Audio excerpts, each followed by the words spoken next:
You're listening to The Sister Trill with Danai and Kiveli.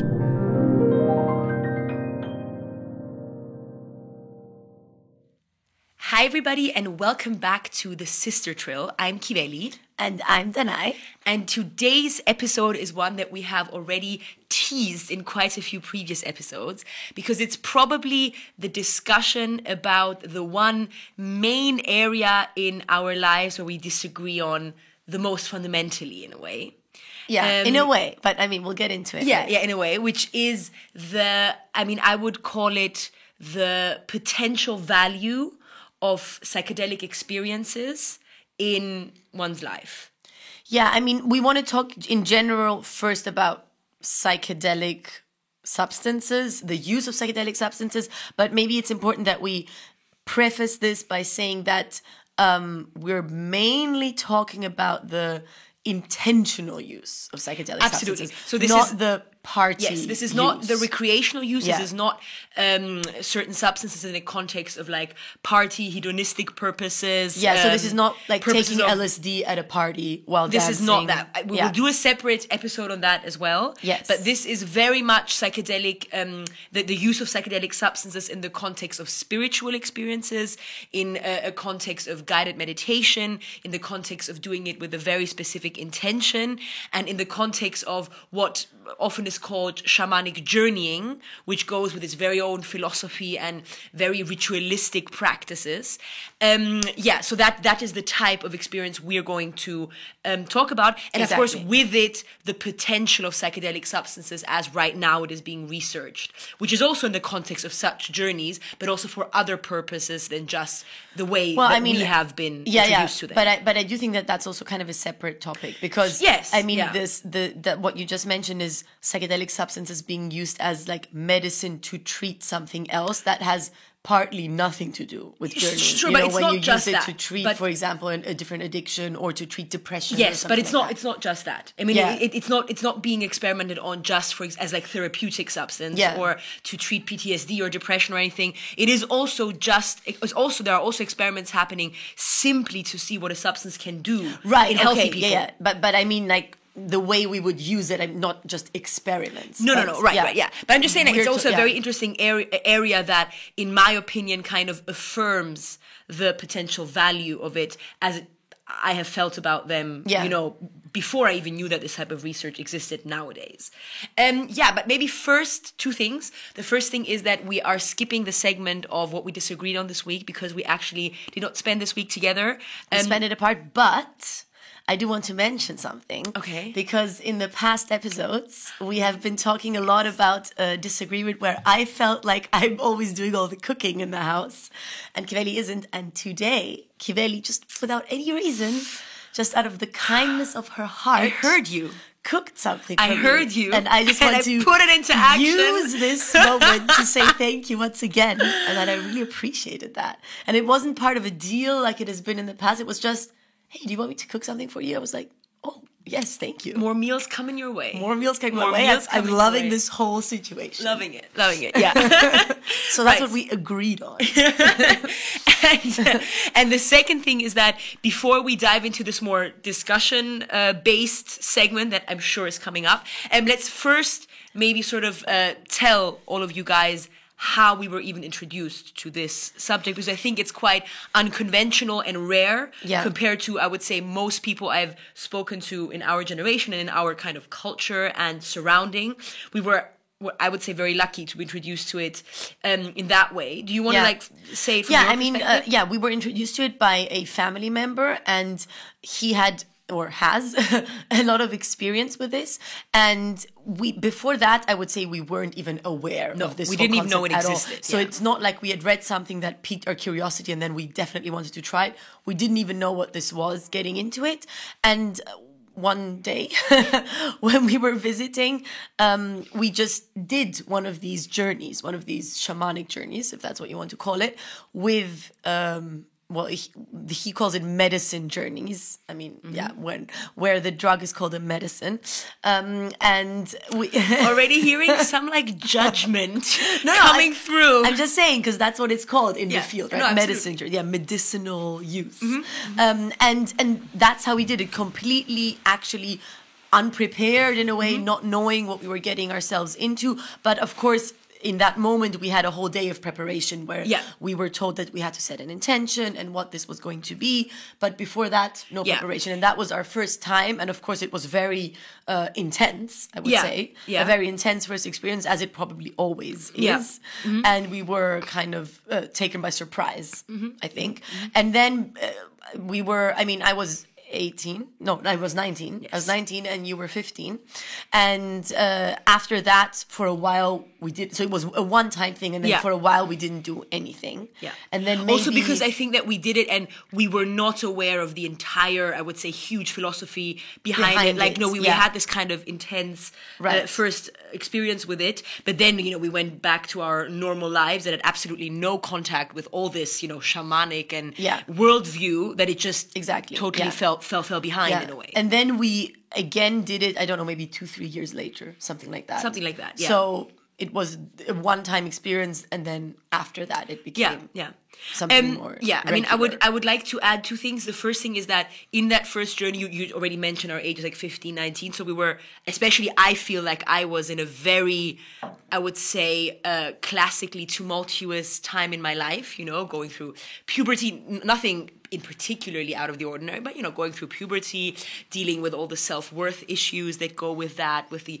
insecurities, with questions of, identity and who I am and all these type of things. So I would say, for me, although I was already aware of the fact that the experience was a profound one when I had it, I think that in retrospect, when I, came back to reflecting on my upbringing and like turning points and what events influence what behavior, what habits, what characteristics, I've become even more aware of how pivotal it kind of was and how it did push me in a very positive direction. Push is the wrong word, nudged me in a very positive direction in ways that I wasn't even aware of until I reflected upon them many years later. Maybe it's also important to say that part of this shamanic use of psychedelic drugs is that you set the intention first, then you have the journey or trip or whatever it is, and then afterwards, the day after, there's something called the integration round, where you basically reflect on what you experienced or saw or felt, and then talk about or just think about how you want to integrate this into your everyday life. And the integration round is actually what's the most important part of the journey, because this is what you mentioned, what you take with you out of it is not just supposed to be a fun trip, but something that's going to help. Exactly. Yeah, the way we did it, I think we can give some background that family member studied and learned from many different figures within that field. I would say he had mainly two influences. One was a more, I would say, traditional tribal influence, the way it's done, like in a more, I would say, historic, archaic way, how it was used. This particular tribe, as far as I know, correct me if I'm wrong, was also a tribe that did it with no medicinal use. Right, so it was shamanic journeying through the more, I would say, old school ways that are much more, I would say, also labor intensive. Where basically you pure meditation. Yes, where you reach the alternate states of consciousness through things like sensory deprivation, food deprivation, water deprivation, darkness, intense exercise, things like that. So that was, I would say, one big influence that family member had. And then the other big influence was, I would say, a more Western type influence, because he had the chance to learn from, I would say, one of the most pioneering figures in the, I would say, psychedelic movement since the 60s, which was Ralph Metzner, who has since passed. And I would say that probably he's the one that passed on this very structured journey method that definitely resembles, I would say, the type of journeys that would have happened in the more tribal, archaic, historic context. But definitely, I would say, gave it like a bit of a structure that, us non-spiritual folk Yeah. can follow in an easier way. Yeah. And maybe to give that structure, then I already touched upon it before, but I think that structure is very important in the subsequent discussion. So first of all, there are 3 things that are very important to be taken into consideration. The first thing is the setting, so the place you do it, that it has to be a place where you feel safe, a place where you feel like you can let go, and also a place that kind of, enhances your feeling of it being a special atmosphere. Kind of like a sacred a sacred yeah. space. So, yeah. Something. So that family member that we did it with had a temple in his garden that was constructed specifically for this purpose. So obviously checked all those points. And then the second aspect is probably what also that family member mentioned is the least interesting one, like the most variable and most insignificant one is the medicine, the way, like the tool with which you are going to end up reaching the expanded consciousness or the alternate state of consciousness that every shamanic journey, I would say, has in common. I mentioned before some of the more extreme non-substance related ways that this can happen. Of course, there are also other ways. Music is definitely one that works as well. But in this case, and of course, the one that we're also going to talk about, it's a substance, and that substance can be adjusted according to your intention, according to which part of yourself you want to be specifically in tune with during the journey. And then the third aspect, probably the most important one, is set. And set is you yourself. So if you yourself are not in a state of mind or in a psychological state where you want to go on this journey, it's not advisable to do so, because the most influential aspect of it all is you yourself. So these 3 things are kind of, connect, the setting, the set, and the medicine. And then how the journey starts is that after this introduction where, you're being made aware of these 3 aspects, you set your intention. Afterwards, you take the medicine, you take the substance, and then you lie down. That's how it's traditionally done. And then the person that guides the journey, there is always a guide of the journey, very important, someone who also, is kind of the responsible figure. Not only a guide, but ideally, this is at least how our first experience was. There's the guide, and then there's a facilitator who's in charge of every person's journey. Yeah, yeah. I mean, in an ideal scenario. Especially if it's the first time, it's exactly. good. It adds extra safety. Which basically means that this person is there to just help you get through it, or answer any questions that you might have, or any concerns, or anything like that. And then maybe also pose some important questions that might help you, develop your thought process. Yes. And then you go through a first round of guided meditation, where traditionally, now we can mention afterwards that was not how our first journey went, but traditionally you lie down in silence and are taken in through this guided meditation to kind of start your thought process. The guided meditation very often deals with, I would say, very metaphorical and kind of, it paints pictures that are very good tools to start to connect them to psychological truths about yourself. And there are all types of guided meditations, many, many different ones. For example, we were talking about this today. There's the regression journey, where you kind of go backwards in life until the moment where you were born, then before you were born in the womb, then when you were conceived, and potentially, if you want to believe in that, when your soul was somewhere else or something like this, then that's not the only one. There are many different types. And I would say a good guide usually knows who the journey's for and is going to adjust the story to the participants, obviously. So then you go through this round of guided meditation. It's usually about 45 minutes to an hour, I think, something like that. And then it's like a first little break time where, you can go to the bathroom. Usually you will be drinking a lot of water, because the substance often creates thirst. So you drink a lot of water, and you go to the bathroom, you can walk around a bit. Usually it's still very silent. Then you go through a second round of meditation. Now, in that break, there is the option of taking a booster medication if you feel like it's good for the journey. This is often also done in consultation with the guide. So the guide comes to you, asks you, and also judges whether it's right for you. Exactly. Yeah. And then you do go through a second round of meditation. Usually it's a different story. And then you can either, again, break and do a third round of meditation. That's if it's a very long journey. Or you stop after 2. And then the last round is a more open round where, you can start talking to the other participants. Usually, especially the way we've done it, the other participants are very close friends or family members. Yeah. So, you talk to the people that are very close to you, who are important to you anyway. Where you're okay to open up. Exactly, yeah. But of course, this also exists in a setting with strangers, which we have never done. We have done it once, where it wasn't like strangers, with just acquaintances. Acquaintances and stuff, right? Yeah. And I thought it was very interesting. I don't necessarily think it's less valuable or less comfortable than with only people you know very well. But yeah. So in any case, and then it opens up, you can talk. The guide also comes to you and kind of speaks to you a bit, because obviously you're still under in this alternate state of consciousness, state of mind. Maybe we should mention that during that day you haven't eaten anything after around 1 or 2 o'clock. To make sure that the medicine hits you in the right way, because if you have a big steak lying in your stomach, it might start working 2 hours later, or you might think it's not working, or then it's suddenly going to work extremely strongly. Yeah. So and after that third open last round where you start talking, at some point the guide also says, okay, when everyone is kind of back into the more normal states of consciousness, everyone eats a soup or just something that's very nourishing, something that feels good, that's warm. Usually a soup. Yeah. Then everyone sleeps in the place, sometimes actually in the place of the journey, like in the temple, but you can also but the important thing is no one leaves and drives home that evening.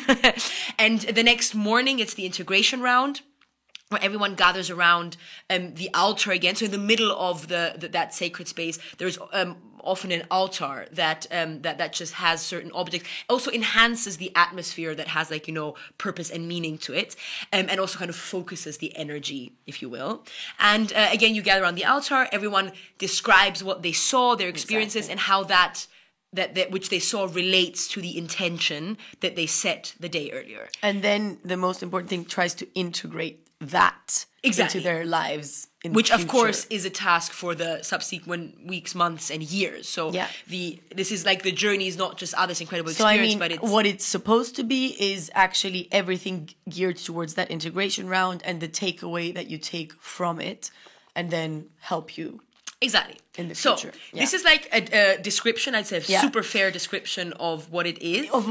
Exactly. And I think that, this episode is not to talk about what it is. I think this is now very clear. This episode is actually to talk about our different perspectives. Exactly. And so what ended up happening is that after we did have this experience once together, and as we said, then it kind of went to the back of our heads because we weren't really immersed in that type of culture. Then a couple of years later, we were again with that family member. We did it again, and after that, I would say what started happening is in the beginning, I just felt it is a valuable thing. So whenever I have the potential, to do it, because whenever it would have been it was a once or twice a year situation. Actually, at that point, maximum of once a year, I was interested in engaging in this experience. And you were already very skeptical of it. You were it's not for me. I don't want to do it. And now I would say that another 5 or 6 years later, I feel it's a really, really valuable tool or experience to have in order to make sure, or to help to give your life good direction, a good orientation. And I think that if you do it responsibly, and we can discuss what I feel means responsibly, that it can actually enhance your life a lot. And you have more gone into the direction of it's not for me. And for me personally, generally, this whole concept, as we described, I don't find it a bad thing, at all. And if someone asked me, I'm thinking of doing a shamanic journey, should I, yes or no? I would never say no. As opposed to if someone asked me, should I try, I don't know, cocaine, I would say no, right? So I would never say no. I would totally say, this can be a very valuable experience. And I see it as a very valuable experience. And the especially the first journey, I would say, this one that we had, definitely had an impact on me, of course. And I did that journey with my boyfriend at the time, my first serious boyfriend, and we were talking about it the entire year afterwards, always keep mentioning it and everything. So when I say, you know, I'd rather not do it, it's not because I don't like it as the concept as such. It's because I personally believe that I can get to the conclusions that I would get to with a journey through methods that are far more effective and better for me, and that I believe in more. So, for example, conventional therapy. One of the favorite examples that I've been told repeatedly by Kiveli or other people from the family is a journey is like squeezing 10 therapy sessions into one, because you get insights that are very far down along the road, let's say, and you would need to, it would be the equivalent of going to your therapist 10 times and slowly getting to that insight, and then you have it. And what I also hear very often is it's like you can see where you're going to go, and it's going to help you to then put in the work to get there. For me personally, I'm someone who very much believes in you see something when you're ready to see it, and you get the reward when you have put in the work. This reminds me of our equipment discussion. But yeah, I believe that, you know, when you go on a mountain, the way you're really going to enjoy the view is if you walk onto that mountain and not if you take the lift, for example. Yeah. And for me, the journey is like taking the lift. Yes, the view is going to be beautiful. Yes, you're going to see the same thing. But if you've walked for 1 hour or 2 hours, you're going to enjoy it and feel it in such a different way. Yeah, but the journey, I would say, is not that much taking the lift rather than walking. The journey, I would say, is you're on the path, and then there are 2 paths in front of you, and you're not sure which one to take.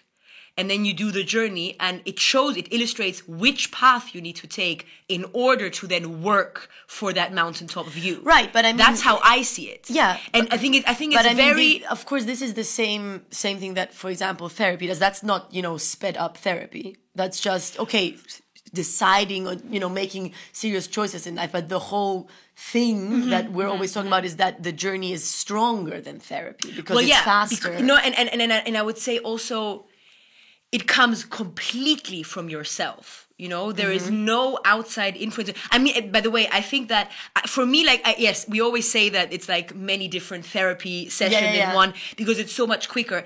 But for me, I've never really felt like it's a therapy replacement type of thing. Right. I've always felt that those two things are very different. You know, therapy is more like, you know, this nitty gritty, getting a handle on your bad habits, you know, making small adjustments of perspective, and maybe a year later. But, you know, also within therapy, every time you get, you know, it's, I think in a way, how I imagine, I mean, I should mention I've never been to therapy, but how I imagine therapy is, and I mean, I know you have, so maybe you could tell me, is that, you know, the psychologist offers many different perspectives, and then you resonate with one, and that one kind of, you know, gives you wings to fly in a way, you know? Yeah, I mean, I guess it very much depends. This can happen, but sometimes you just talk about something and the therapist just, you know, asks a question that is asked in the way that you suddenly know the answer. Right, you exactly. know, Right, like that. But so, I mean, that is also, I mean, it also works partly on like an epiphany moment type thing, you know? Yeah. And for me, what a journey does is not that much, you know, replace that hard work. What it does is it gives you for the really difficult things in life, you know? I mean, you're not going to waste a journey on being like, you know, I want to start drinking 3 more liters of water a day. How can I do that? You know, Right. It's more the really existential questions. Yeah. You're going to use that to, I would say, create clarity to why, you know, certain things are the way they are that make you unhappy.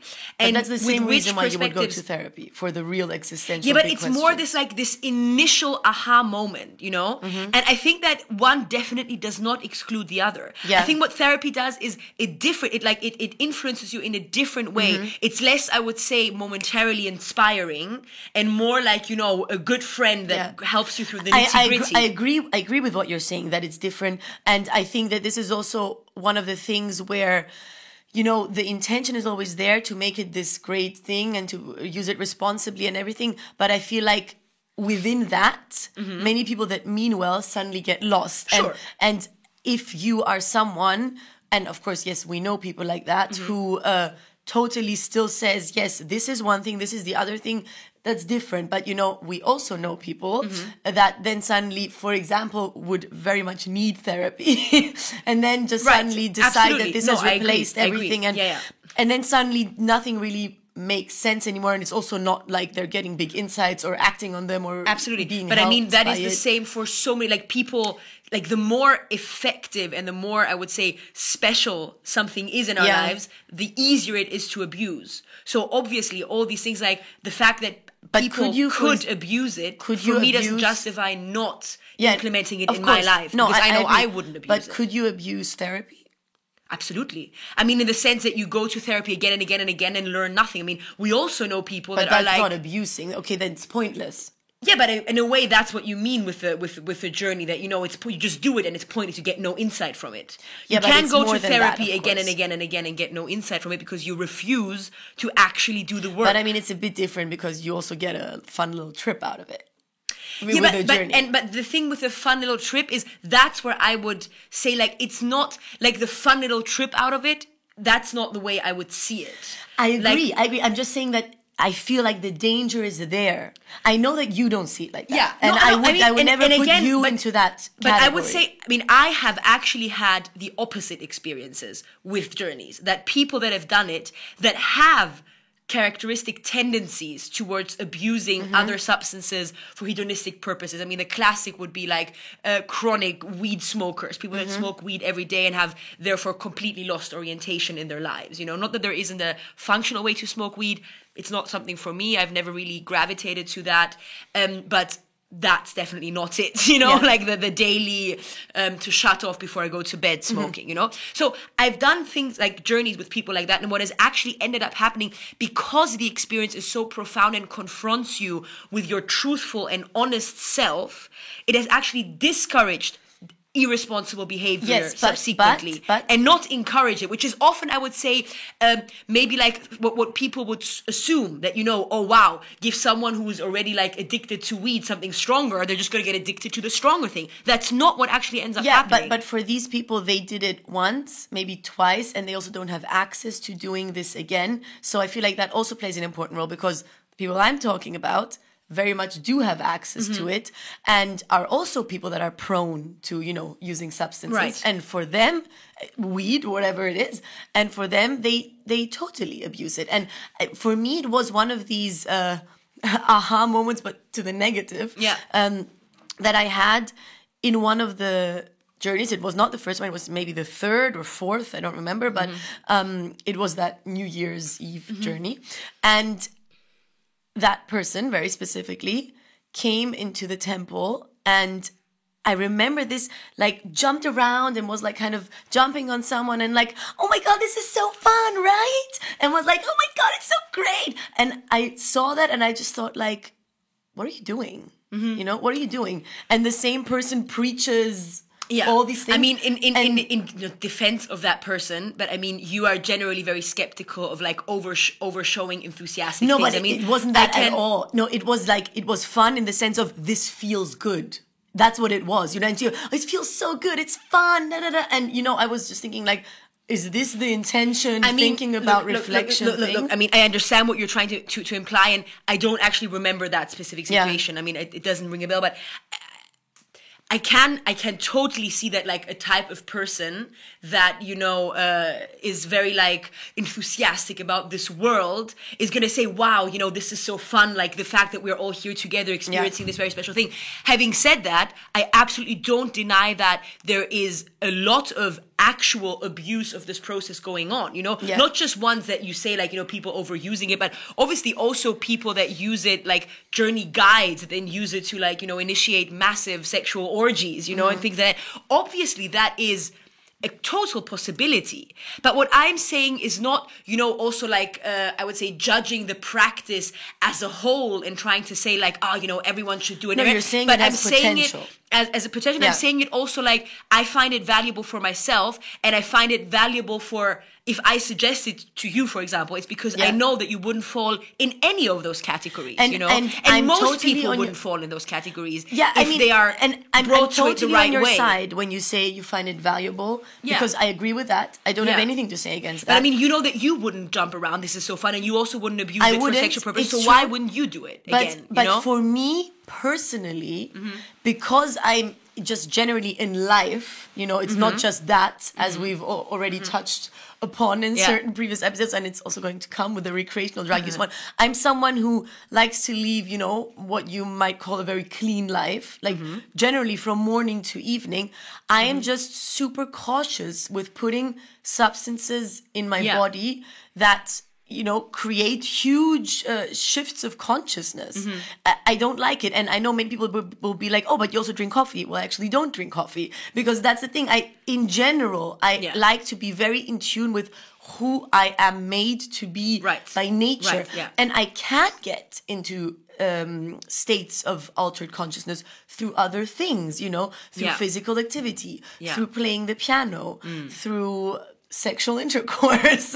You know, I mean, there are ways to do it, and I feel like these are then earned ways, and ways Yeah. where I'm mentally also completely prepared to see whatever is shown to me. I think this like word that we keep coming back to, like earning it. Yes, yeah. And I totally understand what you mean. And I always I have to say, like, I have huge respect for this quote by Carl Jung, who exactly when confronted with the question of psychedelic substance and everything, he said this very interesting quote: "Beware of unearned wisdom." You know, which Yeah. is exactly what you're saying, that if you suddenly get like huge insight, but you have not earned it, you haven't like, you know, yet become the person that is Yeah. able to digest Yeah, that yeah. wisdom, that can also, you know, overwhelm you and lead you down a bad path. Yeah. I totally understand that, right? But I say what I generally think with this like earning, and when you talk about you don't take substances that change this and this and that, I mean the chemical effect of those substances are at this point clear in a way. I mean, they're not because I mean they're so in a way powerful, and you know they help you enter a realm that is very high, very difficult to, it's very difficult to explain with scientific means. But I mean, we do know that it, you know, expels certain hormones, you know, serotonin and dopamine, things that we have and we produce anyway, just in higher amounts. Or it's like dopamine uptake inhibitor or something like that. I mean, don't quote me on this at all. We know like what these things do, and we know how long they stay in our bodies. We know that they, you know, that it's not something that changes your chemistry. There are drugs that change your brain chemistry long term. These are not those. You know? Some do. Like? I read about that just a half an hour ago. I already kind of told you yesterday, but for example, MDMA has long-term effects on your brain, where that can then cause like, I think it was memory loss, like less concentration. But it depends. I mean, we're talking depression. about consumption of 4 times a year. We're not talking about No, exactly. consumption I'm of... saying like regular, right, long but term. this is like everything that is... this thing does not happen regular and long. Like, you know, this thing happens very, very... Like on special occasions, with, first of all, a reason why, like either whether it is a reason of intention or like, you know, on like celebratory occasions, like things marking a new life chapter or something like that. Like or New Year's. Birthdays, I don't know, things like that. First of all, and second of all, also with a subsequent, you know, having to work on the, you know, on what you were shown in that experience. Yeah. So in the way that I'm talking about using them, they don't have any like influence on your brain chemistry. You know, yeah, I mean, I want to add that if I were at a point in my life where I feel that there is something that I just really cannot handle, and, you know, I've exhausted all my resources and I'm truly lost or depressed or I don't know, whatever, I would not exclude doing that, because I do see it as something that, you know, could, as you say, like help you there. But maybe it's also just because I'm just talking for me personally, you know, Right. If someone asked me and, you know, if someone, for example, is emotionally a very complicated person and, says, should I do it? I would say yes. And I'm actually excited for that person to do it. Yeah. But for me, because right now, I feel pretty good and I feel like all the issues that I have, and of course, there are many, not saying I don't have issues, I can address through different means.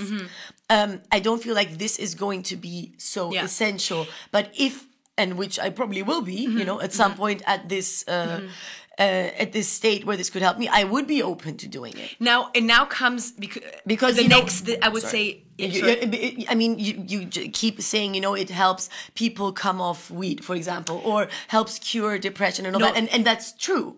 But I'm not at a point where I'm experiencing this type of thing. But now we come to the next, I would say, perspective on it, which is also, I think, one that I was gravitating a lot towards, which is two things. First of all, sure, you might have your tools to handle with the things that you are aware are complicating your life.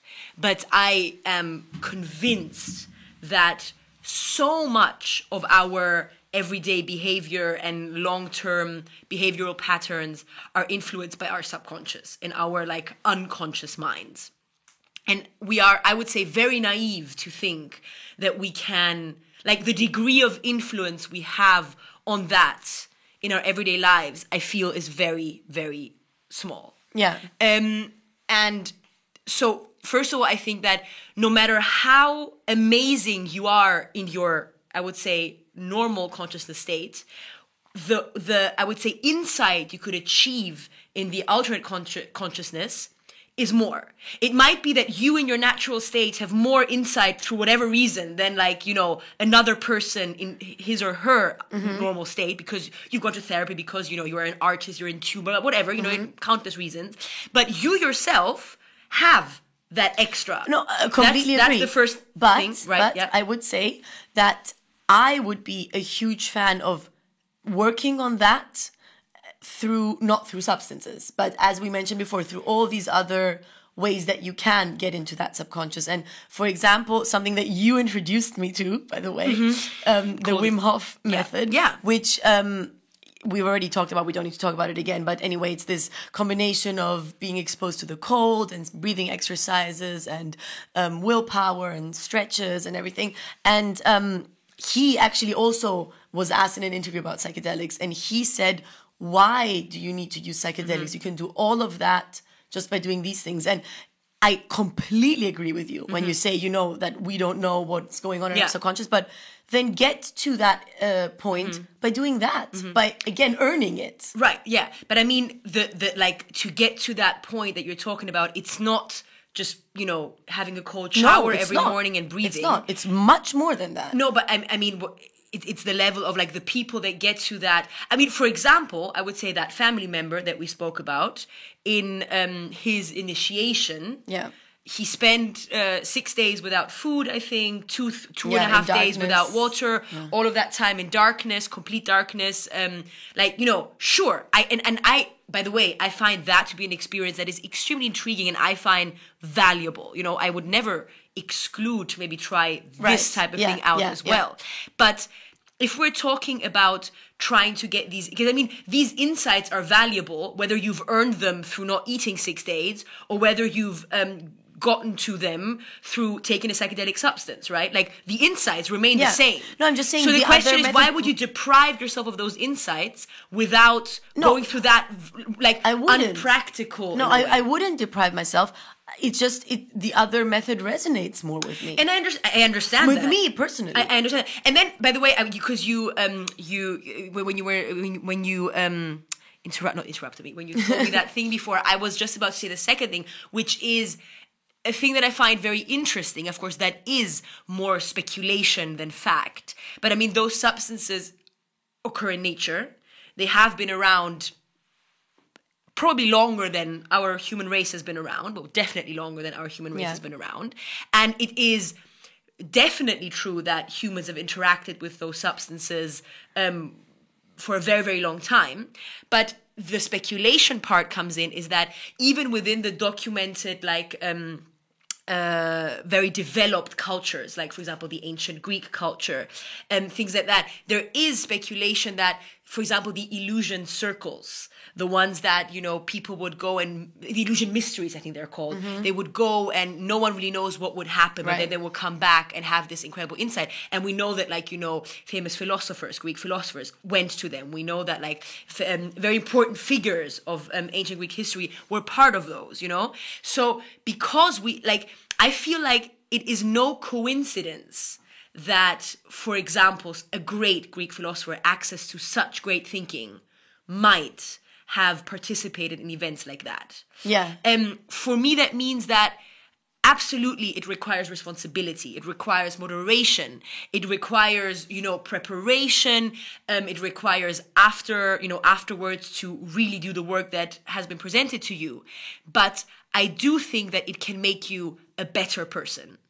In a different way than all the other things that we just mentioned. And I agree with that, but I also think it's very... Specifically the substances I'm talking about now, right? But I also think it's very dangerous to tie your bettering yourself to, or the result, your success in bettering yourself, to the use of a substance. I believe that these philosophers or whatever would have gotten to the exact same insights that they got to with maybe it would have taken them longer. Could be. I mean, I don't know. Right. Of course, we never don't even know right? if they took it. Yeah, right? But exactly. I'm just saying.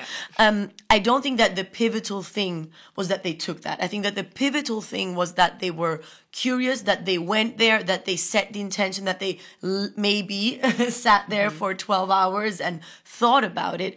And I don't think that the key thing was the substance. I think that you could probably get the same amount of great insights if you did the exact same thing of journeying, just without the medicine. As we were also told, the medicine is actually the least important thing. Yeah. But very often I feel like it suddenly becomes the most important. Yeah, but thing. That's because you're so skeptical of it, Yeah, okay. And that's why you're like, but not without the. I mean, to be honest, I'm currently working on a concept of replacing the medicine. I wanted to tell that in the stories. Oh, yeah. I'm not doing anything. Don't mention it. I'm not doing a single thing. No, right. No, but I would say that it is, very, I don't even know what to call it, romanticized thinking or something that, humans, we can do it all just by sheer willpower and concentration and focus. For example, you, very specifically, in the past, let's say 6, 7, 8 months, have told me you've done some positive improvements in your life. And you told me, I'm really convinced that this comes from this journey. And I always tell you, because I really believe that, no, I don't believe that this comes from this journey. It's not incredible willpower. It's just you finally decided to do something and you're doing it. Yeah. And I don't think that you should credit the journey. You should credit yourself. No, I totally agree. But the journey is not separate from me. The journey is a part you're of very me. much, when we're having this, you're crediting the medicine. No, what? Yeah, right? I mean, no. Wait, I'm crediting the entire. First of all, I'm not crediting it. Yeah, I'm just saying that it was a contributing factor. Yeah. I'm not saying without it, it would have never worked. And with it was the only reason why it worked. Yeah. I'm just saying that it was a contributing factor. And I don't think it's a coincidence that all these things kind of, because it was improvements in different areas or changes of perspective happened after me focusing on exactly these topics in the journeys, right? Yeah, but I think if you would have focused on them in the same intentional kind of way, without the medicine, you would have also gotten to the same conclusions. You're an intelligent, sure. I mean, person with I don't want to say oh no, I wouldn't have been able to do it. But I'm just saying the way it turned out, I felt like it was a perfect example of how to use this tool in a way that very noticeably improved someone, in this case, my life. Yeah. And not saying that, if I suddenly, didn't have access to this tool anymore, I would be totally lost on how to improve my life without it. I'm just saying that it combines so many things that I would say creates motivation for me, The first thing is the thing that you actually mentioned, which is that you dedicate 2 days to just bettering, to finding out ways to better yourself for one specific thing you're unsatisfied about. Yeah. That is good no matter what you did. If you were just spend those 2 days in meditation thinking about it, it would also be incredibly potent. Yeah. For sure, right? That's one thing.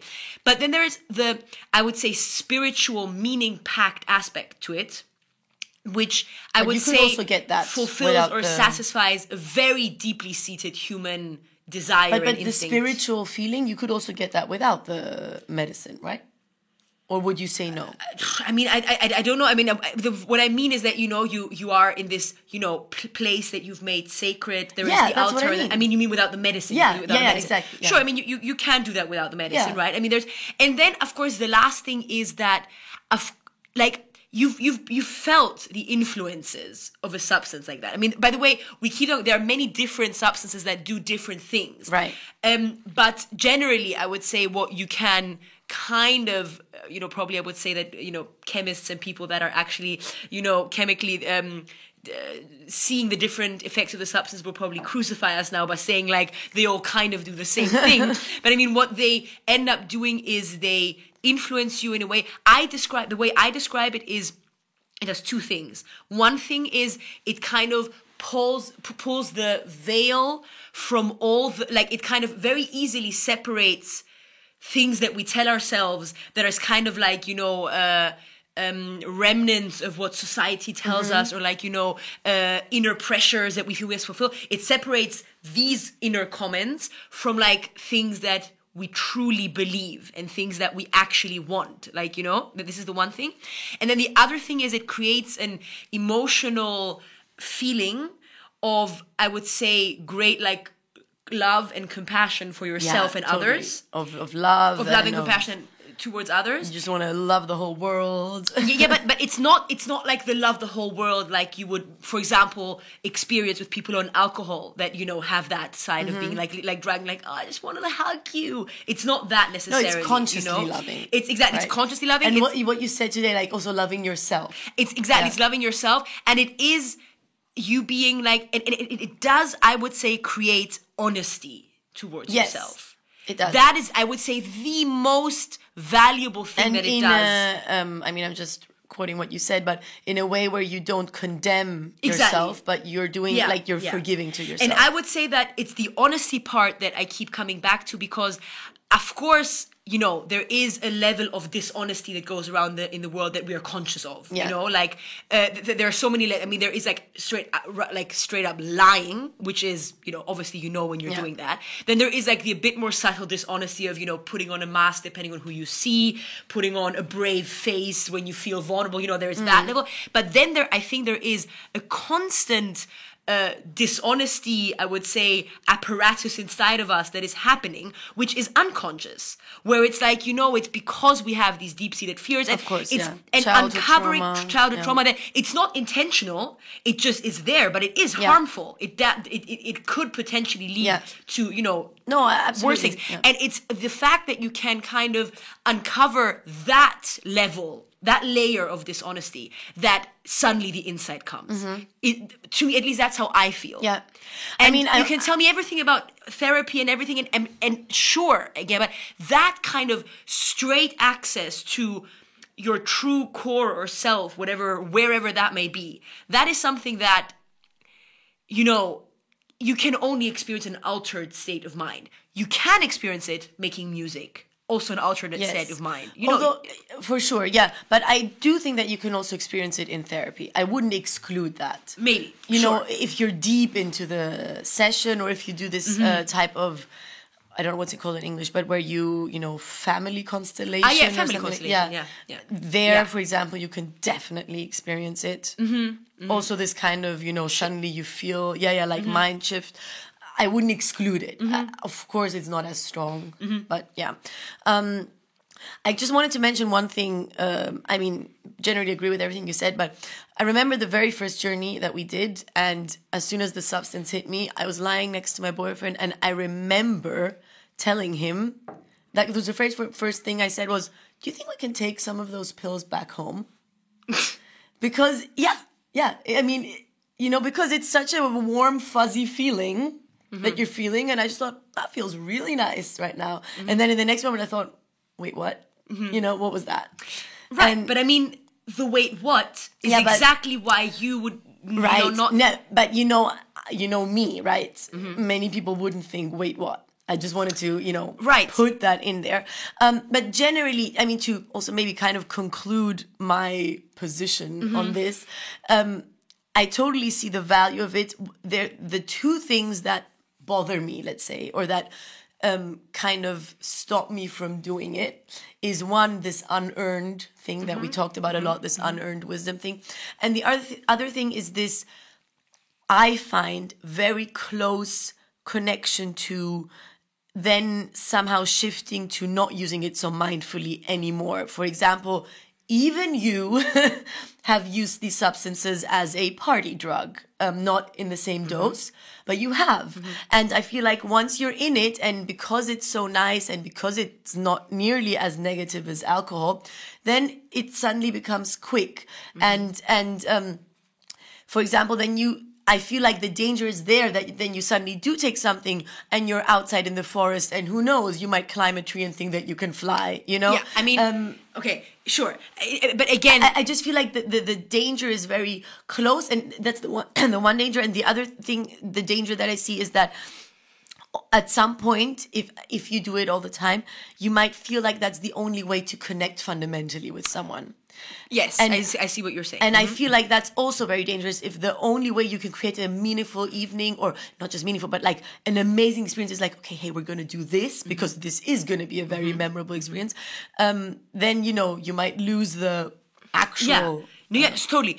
And I agree with that 100%. I just think that the things that I mentioned in the beginning, the setting Right. medicine But then combination. how would you- I was getting to that. Okay. The setting medicine combination of thing actually excludes exactly the potential that you're just like, ooh, every time I want to have a deep connection with someone, I'm going to do this in order, because I mean, unless you only want to have a deep connection with someone, once every semester or something, then fine, but I mean, Yeah. I want to connect to people every time I meet people, and for me to create, so it's like impossible. It would never even occur. And the other thing is that, again, it's not connecting to people, although of course it is a side effect, I would say. And if you've got like, I feel like it is being used a lot. I mean, I've seen it in my very close vicinity that people totally use it to connect to people. Because they Right. feel like it's also something very giving. Let me show you this, and let me be the one that shows you this. No, and- but let me be the one that shows you this tool to get to know yourself better, not to get to know me better. No, You not know what to I get mean? to know me, but kind of have this experience. Yeah, but together. right, but I would say that the experience is like the experience is at the center, not the fact that it's happening together is at the center. Yeah. like at least the way I've experienced Yeah. it so far. And I mean, even if it were not, with the experience for yourself, or still, I mean, obviously the amount of times you indulge or you let yourself decide to go to that, level of specialness, if you do it every other week, obviously you're totally misusing it. But that is the same for anything, So I mean, obviously, I would say that to avoid all of that is I have given myself this like quote unquote limit of 3 to 4 times a year. Right. And the reason why I've given it to But then myself. you've already used up this year. No? Yeah. Oh, okay. Yeah, Just I have. asking. No. I mean, but I don't really see a reason why I would do it until the end of the year. Okay, There is yeah, nothing there. I would say like, oh, I really want to do it. Yeah. So but what I was saying is the reason why I've given myself that limit is because I realized that usually whenever I like. The which means that the shortest apart journeys would have been like through 4 months apart, right? So and I've realized that that's the least amount of time I need to really integrate the things that I learned in the last journey. Yeah. Like if I do a journey and then let's just say 3 weeks later I were to do another one, I wouldn't even know where to start. I haven't even integrated the last one yet. What shall I do with this next heap of insight? That's why I've given myself this like about 3 to 4 times a year limit. By the way, I give myself that limit including the party drug. But then you're above this year. I haven't done it a single time as a party this year. I mean, we're not going to count out now on Count the them. podcast. Like, there must have been some tea. There's no tea. Okay. Point taken back. Point taken back. Kireli has not gone over her personal limit. No, but to give you that party thing, I mean, that's the one where I'd be the first to say it's the unnecessary one. That is definitely the most, I would say, hedonistic approach. In that situation, I think it was, obviously, by the way, the dosage is significantly less. So it's not even a psychedelic, thing It's where just you a start... feel-good thing. It's just a feel-good thing, for sure.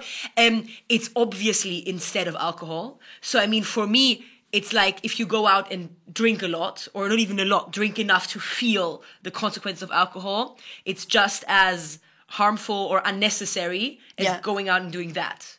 For me, it's the same thing. What I'm saying, I mean, you is, wouldn't go and drink alcohol for that. No. I mean, what I'm saying as a replacement for alcohol, I get it. But what I'm saying is that I feel like once you're in it, suddenly the lines become blurrier, and then you start using it for that, and then again we have negative examples in our surroundings but where then I understand, but I would say that the way I take that substance as a party drug, which by the way is also not one of the more psychedelic substances, it's a different thing. But I take something that is not alcohol, and when I say take, it's like literally the last time I took it as a party drug was 1.5 years ago. Like I would like to stress that these are not regular things. These are things that happen on rare occasions for situations where I feel it's worth it. You know, like I wouldn't do it every time I go out. Obviously, I said 1.5 years ago is the last time I did it, right?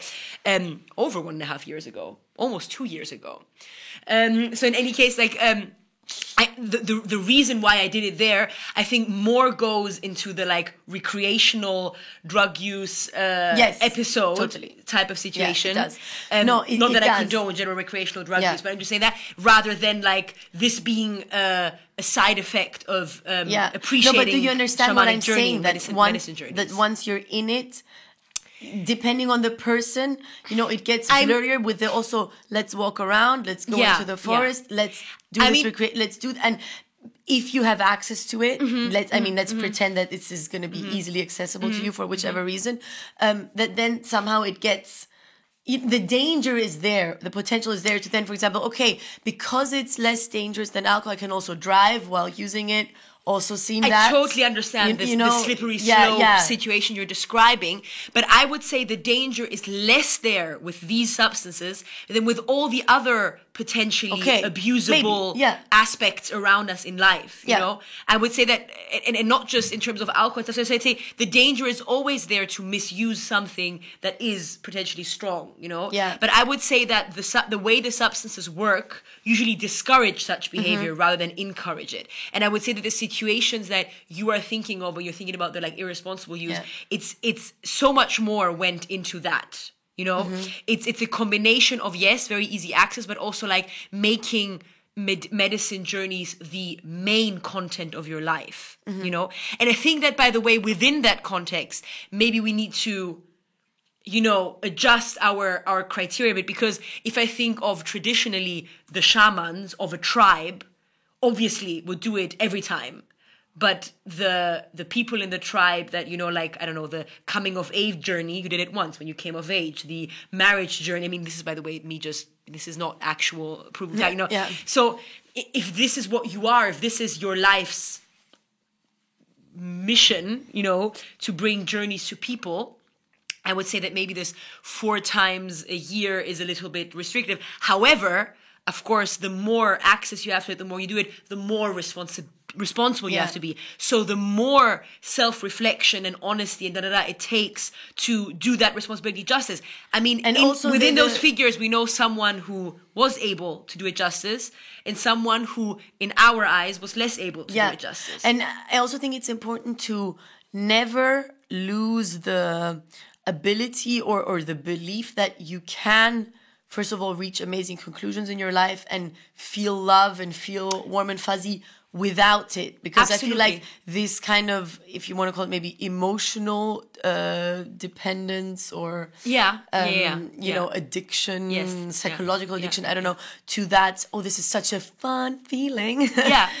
This could also be a danger of, every cool event needs to have this, or it's not going to work. But this perspective is one where you've already taken the wrong turn. Yes. It's not one that's like, some events need this. No, it's nothing to do with making an ordinary event extraordinary. Right. It's never that. Yeah. It is creating an event to start with Yeah. that has a specific purpose, Yeah. which has to do with self-betterment. And I mean, I just want to say towards the end because I guess we're getting to the end, right? There's so much more we could talk about. But Yeah, but I mean, before we get into our stories, that I do think that there is going to be a point in my life in the future where I'm going to do another journey. I just want to put that out there. Excited. I'm not excluding it at all, but I also feel very strongly about being careful. being careful and also about it being the right choice for me to have abstained and to keep abstaining from this for a while and using different avenues to getting my insights. Which, by the way, this perspective, I respect 1,000,000%. Yeah. I totally get it. And if you want to first do a 6-day not eating in the darkness journey together, Maybe. I'm thinking of maybe that's coming up. maybe that, I mean, to be honest, like, We're I going don't to be know. sharing the experience here. I don't know if I'll ever have like, I don't know, the time and like the way to do it, because I mean 6 days is a long time. 6 days is to more do than 2 nothing, days. especially if you've got 2 young kids. You know what I mean? But I find the idea so intriguing. I mean, this is probably so much more psychedelic than the actual Of substance. course, you know? yeah. I mean, it's much more extreme. Yeah, Yeah, interesting. Very gonna work interesting. this out. So yeah, if anyone else wants to, no, not. Big disclaimer: don't try this at home.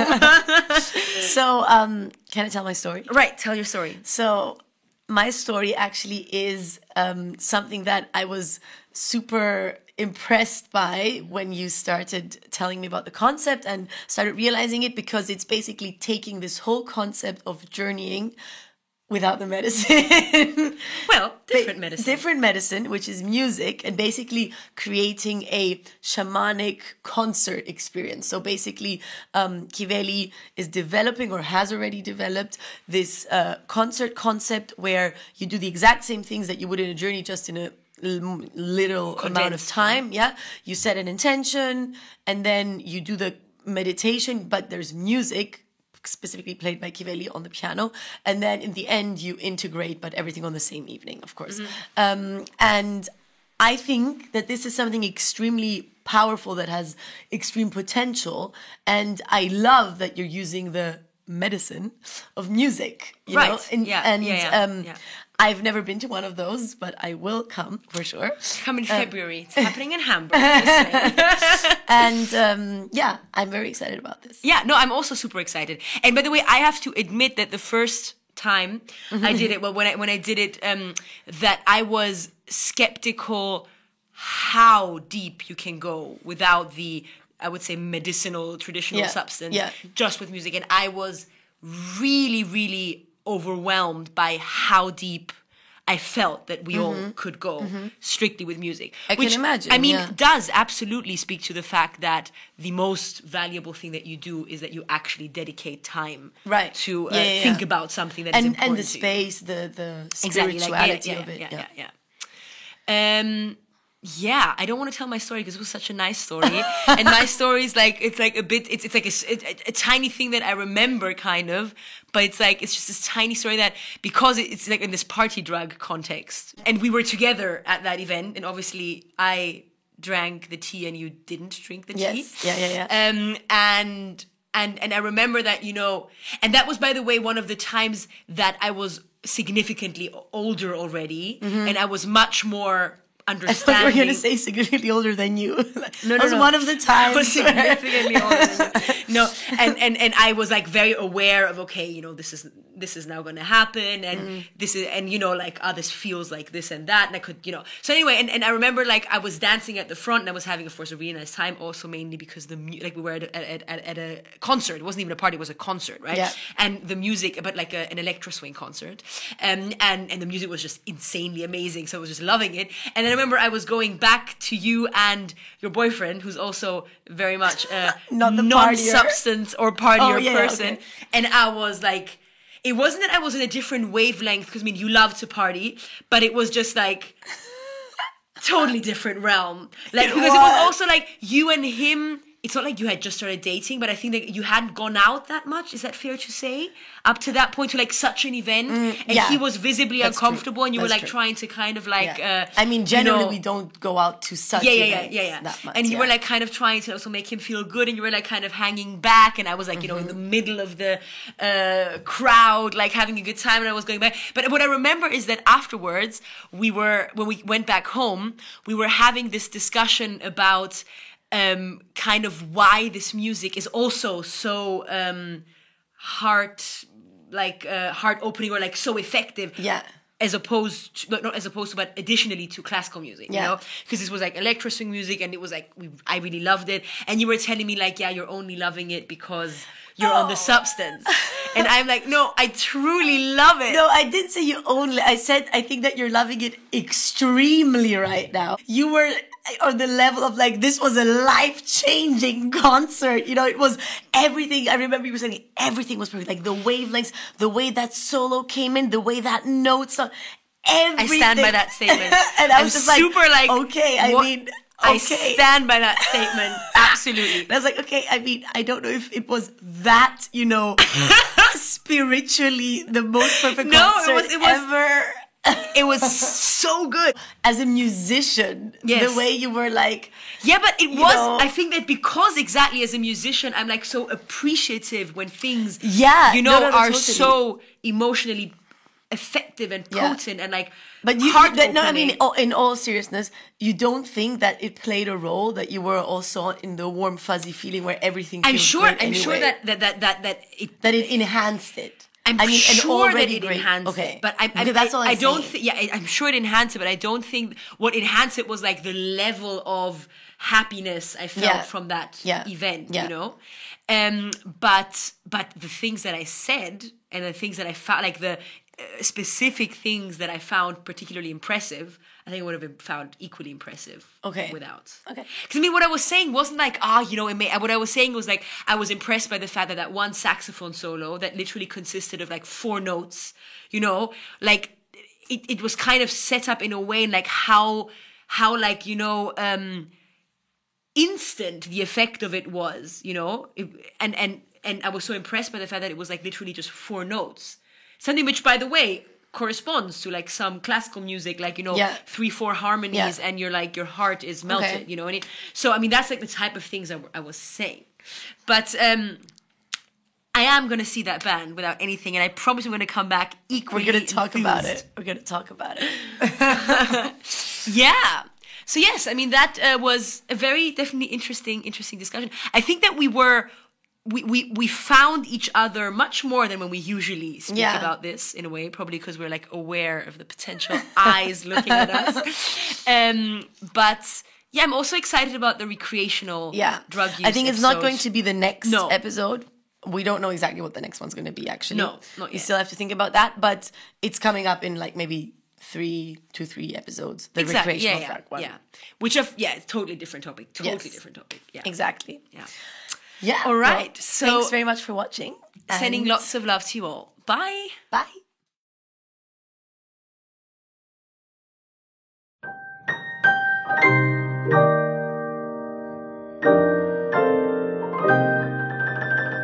You're listening to The Sister Drill with Danai and Kimeli.